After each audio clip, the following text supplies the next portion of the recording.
কত দিছে কত কইয়া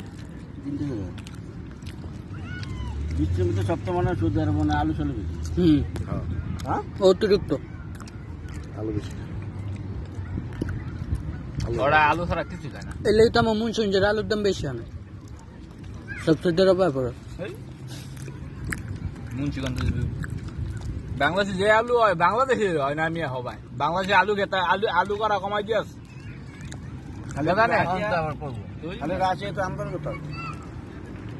বাংলাদেশে আলু আলু করা কমাই এই মিয়া পুরা বাংলাদেশের ভিতরে মুন্সিগঞ্জ আছে আলুর ভিতরে 1 নম্বরে অন মুন্সিগঞ্জে 1 নম্বরে নাই না না উত্তর গেছে মানে আলু সবার আগে চলে যাবে ওসব জায়গায় না